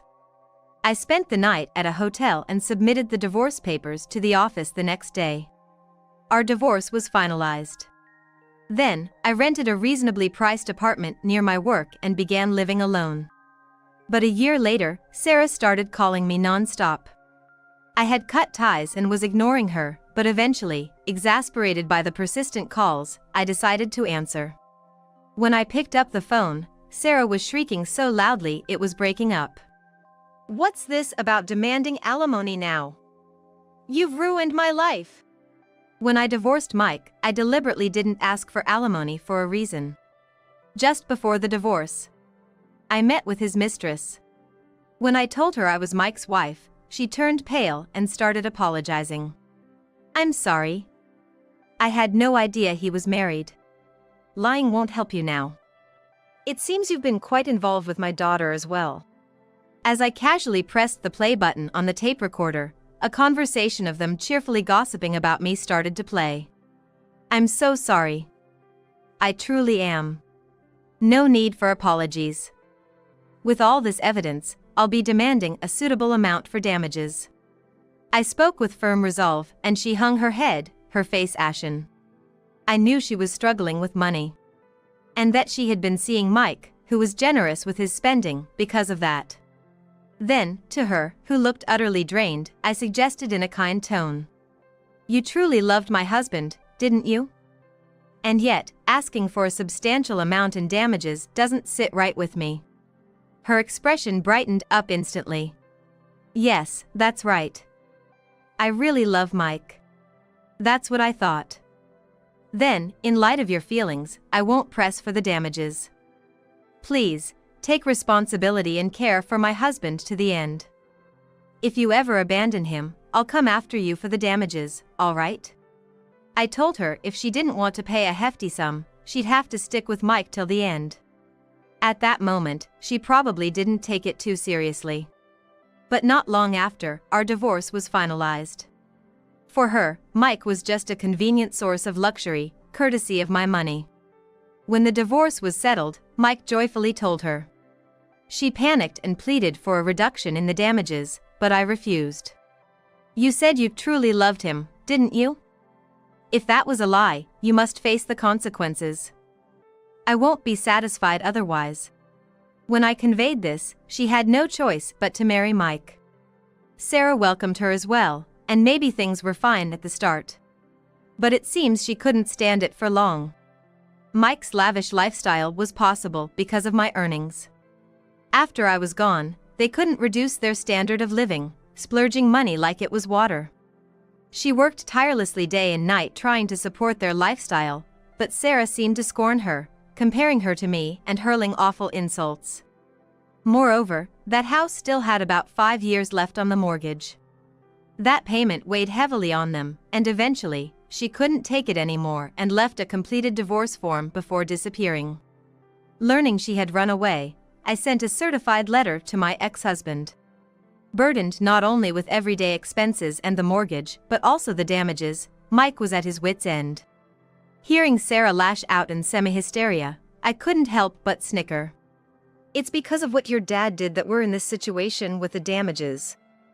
You're struggling now because you've lived beyond your means. If you're going to blame someone, don't blame me, blame your father for not teaching you how to manage money properly. I told her calmly and then ignored the still ranting Sarah, hanging up the phone. And that very day, I went to the store and changed my smartphone along with the number. After that, I left everything to my lawyer, who successfully secured the damages for me. According to the lawyer, Mike was initially very resistant. She and I met after I divorced that woman. It's outrageous to call it an affair. Plus, I've been the victim of her emotional abuse for years. She's a horrible woman. He complained to the lawyer. But, I had been recording all the verbal abuse and had submitted evidence collected from the private detective, as well as the credit card statements, which made it clear who was at fault. When the lawyer informed them that we had ample evidence, they seemed to realize that dragging out the discussion would be disadvantageous and agreed to make payments, albeit reluctantly. Moreover, that house went into foreclosure because the mortgage payments couldn't be met. Sarah grew tired of her father and seems to have found a live-in job and moved out. After hearing my final words, perhaps she took a hard look at herself because she left a letter addressed to me with the lawyer. In it, she wrote that she was hired as a live-in maid at a certain inn and included words of apology to me. Even so, I haven't just let bygones be bygones, but in my heart, I sent my daughter some silent support. Mike ended up filing for bankruptcy. Abandoned by his family and with nowhere to live, for a while, he was seen wrapped in cardboard, sleeping in parks and on riverbanks.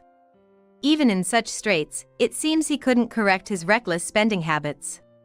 He apparently got involved with loan sharks and is now missing. It's no longer any of my business.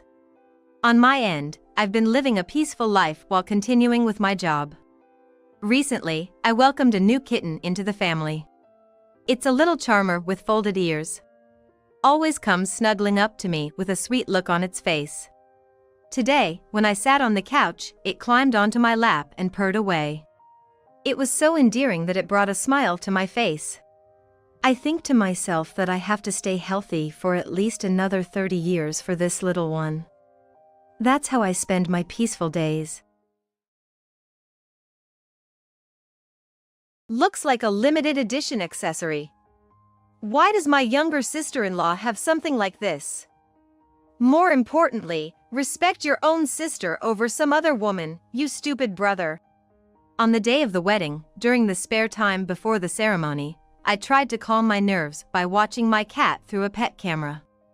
However, what the pet camera showed was not my beloved cat, but my dolled-up sister-in-law who was attending our wedding. Unaware of the pet camera in the room, she was freely rummaging through my personal belongings. When I showed this to my husband, he blew up like a hot water heater and charged into the room where his relatives were waiting.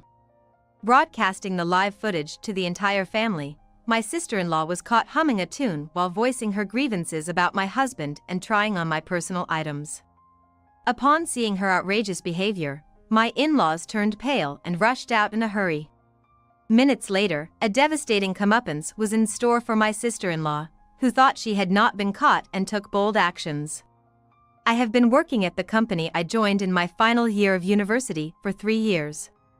About 2 years after I started working, a male colleague, whom I began to regard as more than a friend, confessed his desire for a serious relationship with the intent of marriage.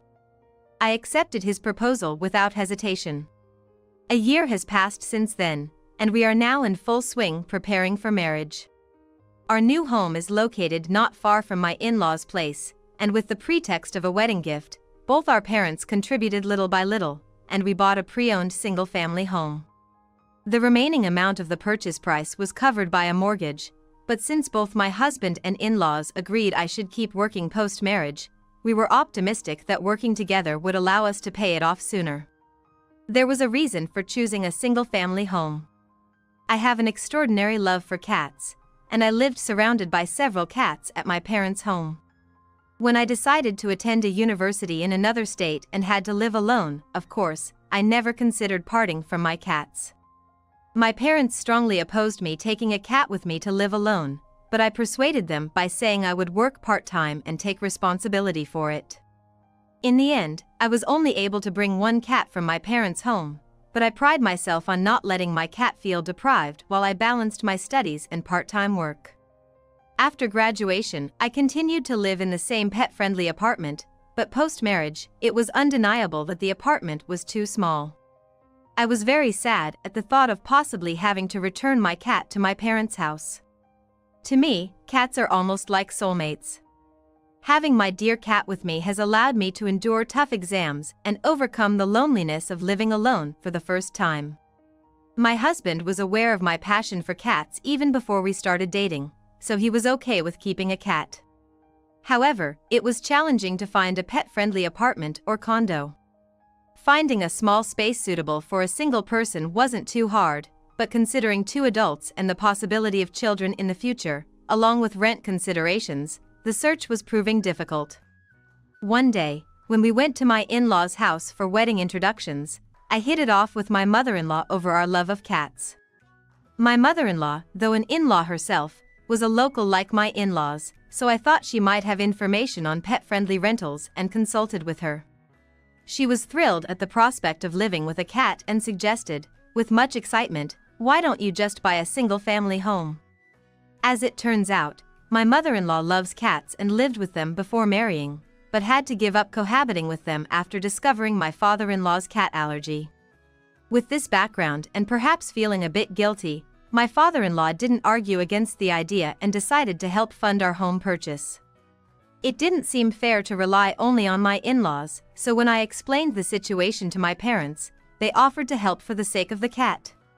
My father kept insisting it was strictly for the cat's benefit, but my mother told me, "He's just shy.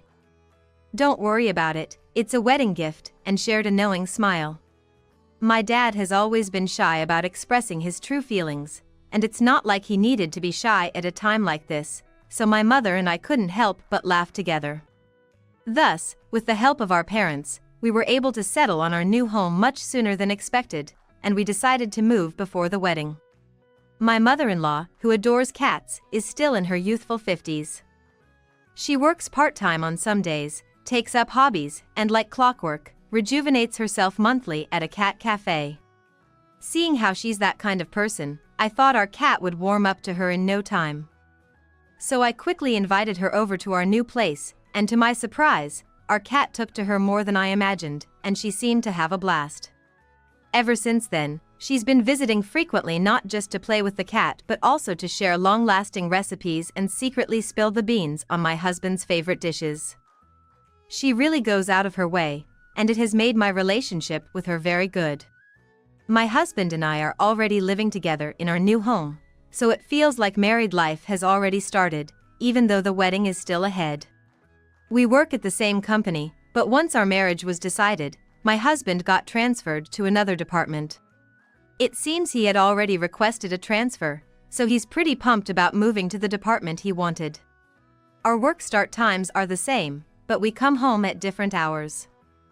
Whoever gets home first starts preparing dinner, and I think we're doing quite well at splitting the household chores down the middle.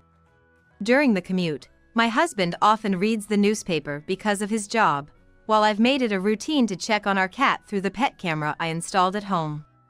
Even in the crowded train, getting soothed by my cat cuts my stress in half. It's just one good thing after another. The conversation might jump around a bit, but when I went to my husband's family home to formally introduce myself, the in-laws weren't the only ones I met for the first time. I had heard about his unmarried sister since we started dating. My sister-in-law is quite the free spirit, with a passion for international travel. Instead of holding down a regular job, she does various part-time gigs to save up for her trips. Seems like she's living the dream. I always thought it was great to have passions, and folks with their own interests tend to respect each other's and get along just fine. So her not having a 9 to 5 or being spontaneous wasn't a big deal to me. Truth be told, my own decision to work full-time was largely to keep up a lifestyle surrounded by cats. And the appeal of having paid leave in case something happened to them was not lost on me. You don't usually get that with part-time jobs. I'm pretty keen on traveling myself. Back when I lived at home, I went on a few international family trips. Learning about unknown worlds is always a plus, and I figured I'd get along with my sister-in-law just fine. My husband, however, gave me an earful about how naive my thinking was. He vented about all the troubles he's had because of her. Like how his money would magically shrink, or how she'd dip into the savings he'd built up from his own part-time work. Thinking his piggy bank was too vulnerable, he had his folks set him up with his own bank account. But even then, it seemed she'd somehow withdraw from it without his consent. Back in the day, he used easy-to-remember pins, which pretty much gave her free rein. He said it felt just like being robbed. He was pretty steamed up, maybe reliving those emotions, because she also had a habit of using and breaking his stuff without asking. They seemed to be on pretty bad terms. There didn't seem to be any lies in my husband's side of the story, and it didn't sound exaggerated, but I didn't want to take sides and sour my relationship with my sister-in-law before it even started. While I nodded along with my husband, inside, I was reminding myself to stay neutral. But, boy, the sister-in-law I met was nothing like the picture my husband painted. She was something else entirely. After the introductions and self-introductions were done, and we began to dig deeper over dinner with the in-laws, she started talking about her hobbies and was super easy to talk to. Despite the friction with my husband, I felt as a fellow woman, we could make it work. She's in her early 30s but seems to see the world through rose-colored glasses, probably due to her carefree lifestyle. Then again, some people don't show their true selves and put on a facade. Was she on guard around me? Or was she playing up the unreliable angle out of consideration? That's what I was thinking. However, as the warm and friendly atmosphere of the gathering reached its later stages, my in-laws formally addressed the start of our family relations with words of encouragement. My mother-in-law, drawing from her experience, mentioned that it's tough to balance work and unfamiliar household chores, so she encouraged us to support each other. Ever since my husband decided to support my career continuation, he confidently assured that he could handle the household chores, having learned the ropes from his mother, who in turn was a bit worried and asked, "Really? If you ever need anything, don't hesitate to ask," they said, and the meet and greet for our wedding should have ended on a good note. That is, until my sister-in-law, oblivious to the mood, chimed in. "Both of you working means you'll be rolling in dough, right? You'll be saving up for a rainy day, huh? If I end up single and an old lady, you'll use that savings to take care of me, right? So, if I never marry, you guys have got my back," she said. The idea was that we should manage on my husband's salary alone, and save my entire paycheck so that if my sister-in-law never married and became elderly, we would use that money to support her. I was stunned. It took me a moment to comprehend what she had said, and I was at a loss for words. But my husband instantly got it. "Are you kidding me? Why should we care about your retirement when you've chosen to live your life without planning for it?" he snapped back. He made it clear that her disrespectful comment was none of our business and firmly put her in her place. The in-laws, too, were too flustered to laugh off such a remark and sent her out of the room, apologizing to us for her rudeness. After this incident, I consciously avoided any interaction with my sister-in-law. I believe everyone is free to choose their own path in life. But who would ask someone they've only met for a few hours to take care of them in their old age? Considering what my husband told me about his sister using his money and wages from his part-time jobs at will, I now felt she was targeting my income. She seemed all too eager to come to us with her hands out, and I couldn't bring myself to like her. She easily trampled over my intention to bridge the gap and get along well. Even if she said it was just a joke to lighten the mood, the atmosphere had already been pleasant, and such a tasteless joke isn't funny. She was just an immature child who couldn't read the room. Even after her outrageous outburst, I arranged to visit my in-laws' home when I knew my sister-in-law would be out working part-time. Thus, from the time of our initial meeting until the day of our wedding, I never saw her face again. Until the very end, my husband refused to let his sister attend the wedding. I understood his feelings, as I too didn't want any strange outbursts or behavior at our wedding. However, worried about what she might do if she wasn't invited, I convinced my husband that it would be better to have her there under someone's watchful eye. He reluctantly agreed to my suggestion. Frankly, I was also nervous about what she might do in front of my parents, relatives, and friends. The in-laws said they'd keep a close eye on her, so I had to trust that. But my sister-in-law managed to mess everything up with her outrageous actions. It wasn't just about us anymore. She had created a situation that involved the in-laws and all the relatives. After my husband and I arrived at the venue and changed in our respective dressing rooms, he came to mine.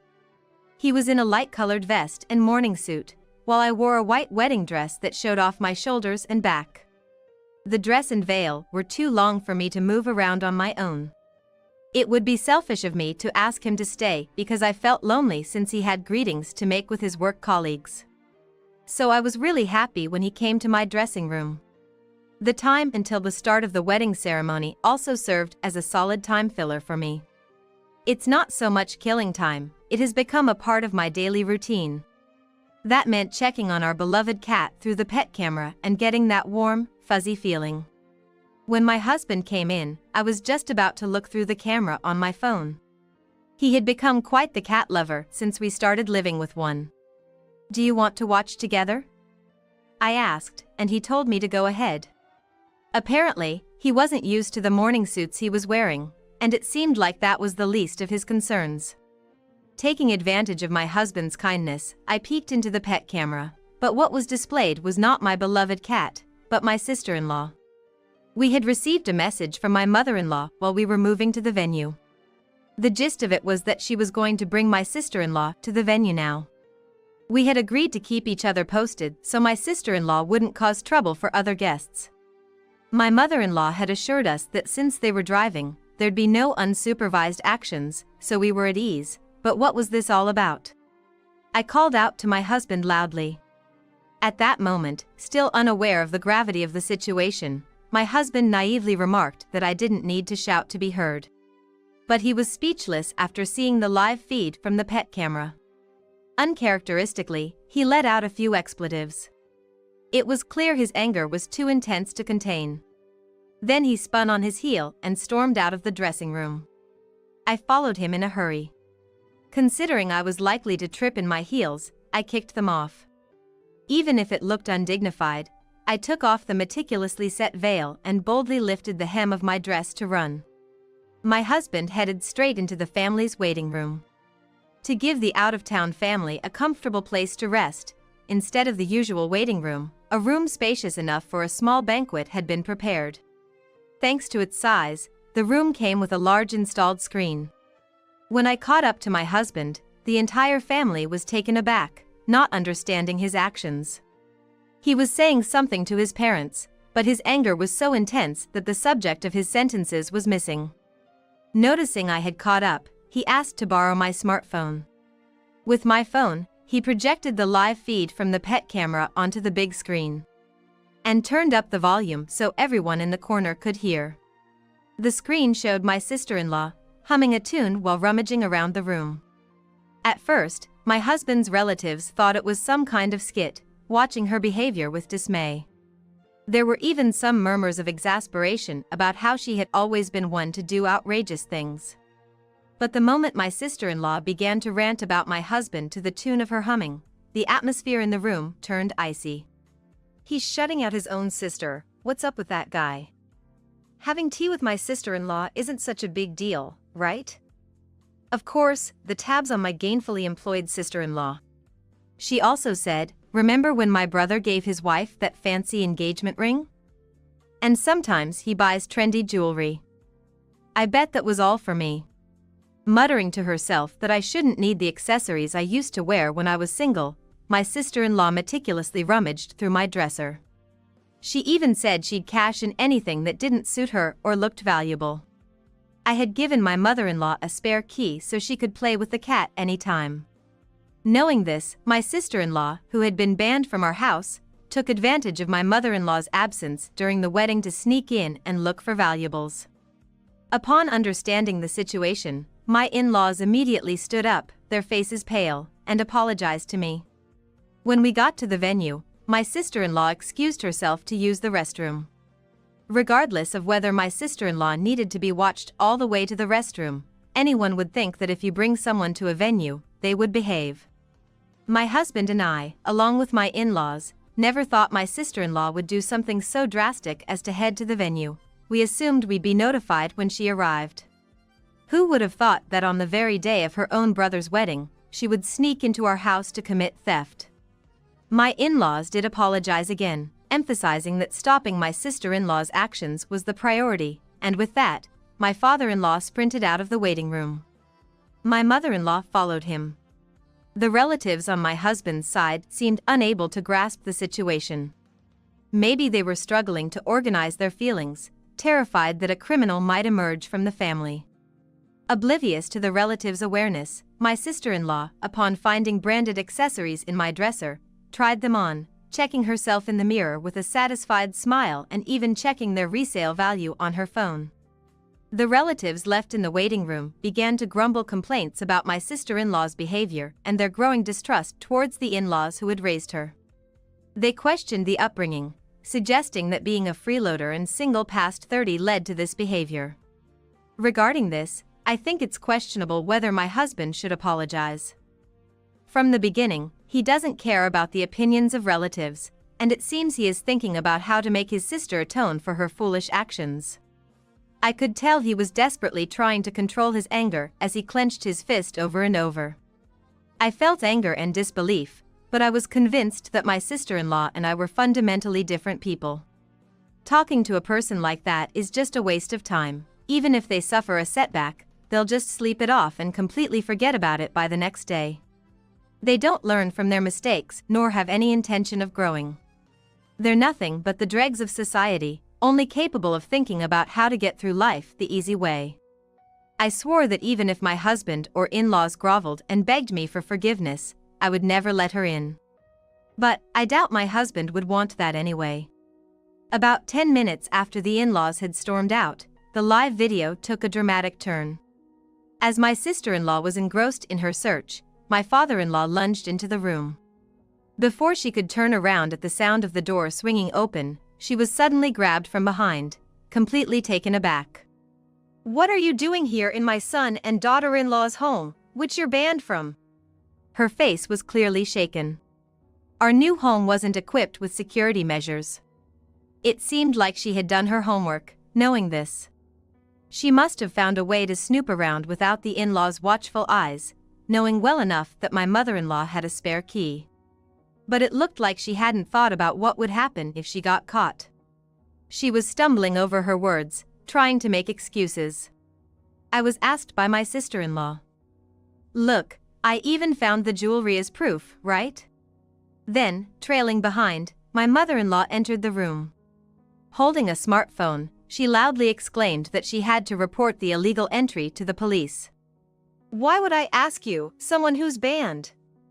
And why are you wearing the jewelry that you claim she asked for?"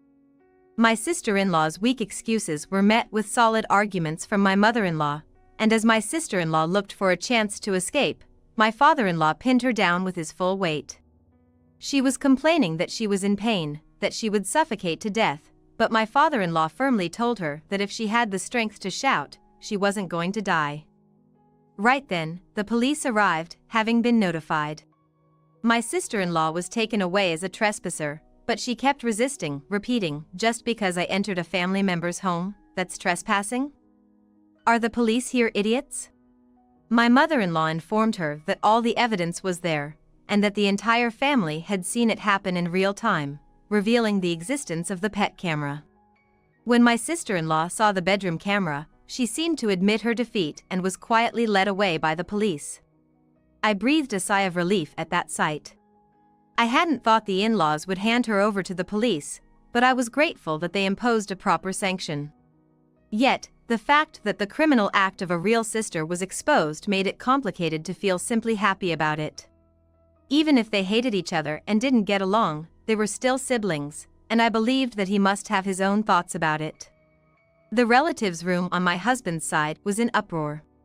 To think that a criminal had emerged from the family, some were disappointed, while others openly expressed their anger as a disgrace to the family. Amidst this, the in-laws who had handed my sister-in-law over to the police returned. Naturally, the wedding could not proceed under these circumstances and was, of course, cancelled. There were people who had traveled long distances to celebrate with us, and others who had finally managed to clear their schedules to be there. Feelings of regret and a wish for understanding intermingled within me. My in-laws quickly sensed how I felt and repeatedly bowed their heads to us, apologizing for the turn of events. The mother-in-law blamed herself for not keeping a better eye on her daughter, apologizing to us repeatedly. She also stood silently, taking in the furious remarks from the entire family, for having brought such a disgrace upon them, and kept apologizing endlessly. Having heard that the groom's side was in chaos, my parents, worried, peeked into the room.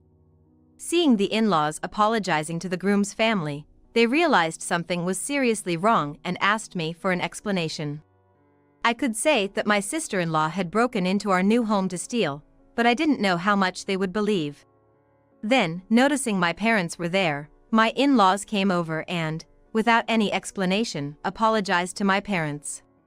When the in-laws revealed what their daughter had done, my parents' expressions grew complicated.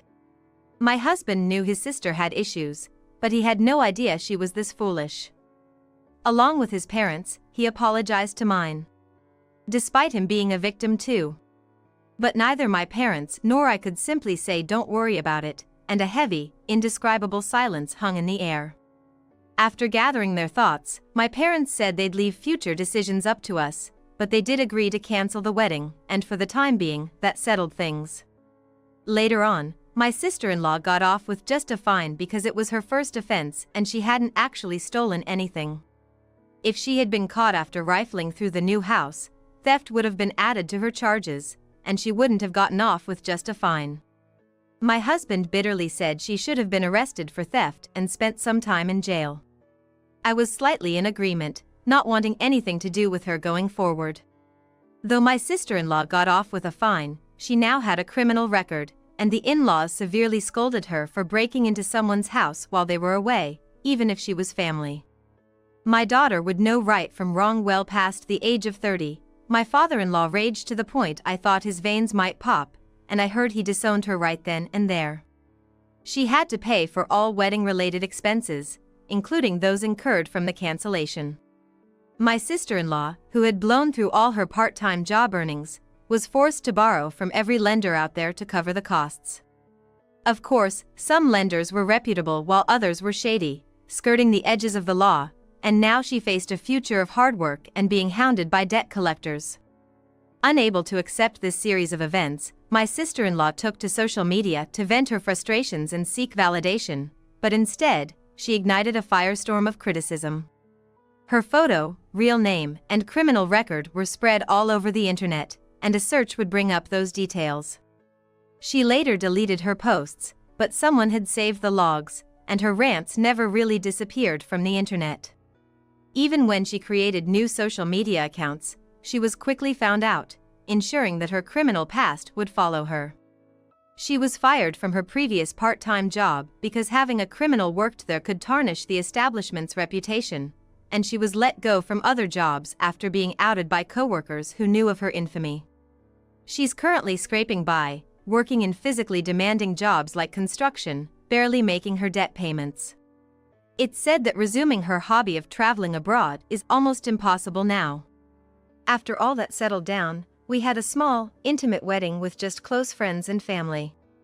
It was a DIY wedding with colleagues and friends, but it was filled with love and will be a cherished memory for life. We've adopted a new cat and are spending our happy days surrounded by the kitty and kind-hearted people.